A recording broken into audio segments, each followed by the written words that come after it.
Yo, what is up guys? It's Pedro here. In today's video, I'll be talking about something that the Washington Commanders did today that they really haven't done under Dan Snyder, and it's not what you think. If you guys are new, please subscribe. I'm a few away from 11,400. It'd really mean a ton. It only takes a couple seconds. Also hit that like button and that notification bell as well, and check out Mojo and BetUS. Links in the description, and use code Pedro on Mojo for a first time deposit match of up to $100.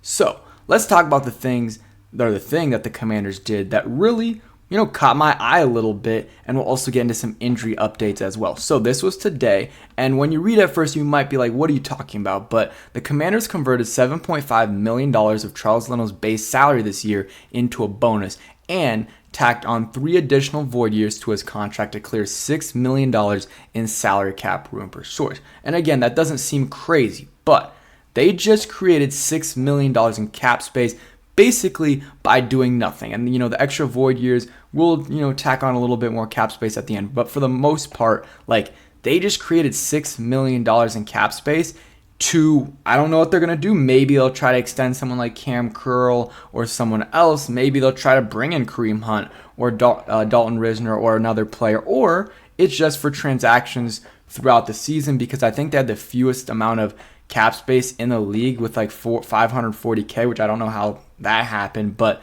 that's kind of one of those 3 reasons is why they did it. Either an extension to bring in a player or just for the whole year so they have some room. Dan Snyder, especially recently and ever since I really started closely following the team, they didn't do this. And especially the last, I would say, 3 to 5 years, it's become very, very popular in the NFL, and teams that are like $50-60 million, over the cap, they end up doing this with their players, converting it to a signing bonus, and they create cap space out of nothing. And, later on the line, it might hurt them a little bit, but it creates so much cap space so that, okay, no matter what your cap space is, you'll be able to make moves. And under Dan, especially the last few years, we weren't able to do that because Dan Snyder wasn't liquid. He didn't have a lot of money to just, again, he wasn't liquid, so he didn't have the money to convert into a signing bonus, so we couldn't, make moves like this. In the beginning, I was like, oh, this is just our old front office, but I mentioned it a lot of times. I thought it was Dan's fault, and that's something that, a lot of the times you're just like, okay, Dan's bad because of obviously the football things in the past that he did, but more recently people like, just the off the field stuff, treatment of people, and just all the drama. But this actually mattered. What he did here affected their day-to-day football operations, the amount of money they had in, the amount of money they could spend on free agents, and then also just creating cap space. The front office was they weren't able to do what other front offices did, things that are just textbook, that teams have been doing for the last few years every year to create cap space. They were able to do because Dan Snyder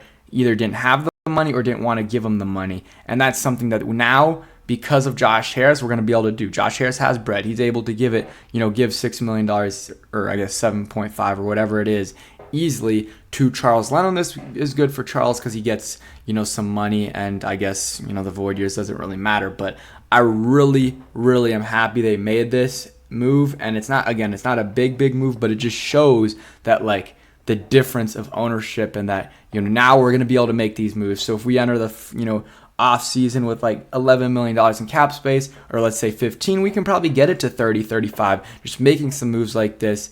And yeah, man, I'm super happy that they're able to do that. And hopefully this offseason they're able to pay Curl, Sweat, and some other guys as well, maybe some offensive linemen. Okay, some other things. This happened yesterday, but the Commanders signed Jamison Crowder to the active roster. They, elevated him from the practice squad to the, 53-man roster the other day for the game, and he returned 3 punts. He wasn't all that, he wasn't amazing in those 3 punts, but the first punt he ran back, I can't remember what it was, but it was 10, 15 yards, but it got called back because of Quan Martin, which it really didn't affect the play. So I like Crowder. He was pretty shifty, and he's better than Millen, I think, as a returner. So hopefully, he, shows out again against the Broncos and does a good job if he needs to. If he doesn't, just, fair catch it, and we'll take it. Because again, our special teams units, seem to have a lot of penalties at times. Last year there was, some times where there would be, even 2 flags on the same play. Rashad Wildgoose had that. Percy Butler had a couple penalties. So hopefully, we can, have it clean because, hey, as much as I would love Crowder to, take it back, you don't want him to, run it back and then there's a penalty and you start at like the 7-8 yard line. But yeah, definitely happy they did this. And I think eventually, if he stays on the roster long term, he could be integrated a little bit into the offense. And another guy, just injury update, Quan Martin, put in concussion protocol, so not a great start to his career. And the concussion isn't really, you can't control that all, but he's got the concussion, had that penalty on his first snap in the NFL, which, that was like a 25-yard penalty because he returned it like 15 and then, ended up backing him 10 yards back. So that was just not great by him.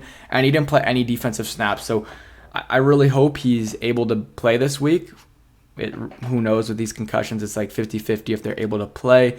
But hopefully by the middle of the season, he's starting to get some snaps in because second round pick, you expect him to be a significant contributor, if not starter, right away. Like usually second round picks, unless it's like a quarterback or a position like that, they're starters right away when they come in the league. Like Sam Cosmi a couple years ago was a starter. Phidarian Mathis wasn't really going to be a starter because of the players we had ahead of him, but he was going to play like a significant amount of snaps. Like he was playing on the first possession a few snaps. So I would like to see when Quan Martin gets back for him to play a little bit, or at least middle of the season he should be playing, or else it's just not great investment in a second round pick that's not playing right away. But he has a lot of potential, and I think down the line he can be a really solid player, so I'm excited about that. But yeah, that's it for today's video. Just a quick update, and I want to talk about that Charles Leno move because I really like that, and it wouldn't have happened last year. So thanks for watching. Hope you guys enjoyed, and peace.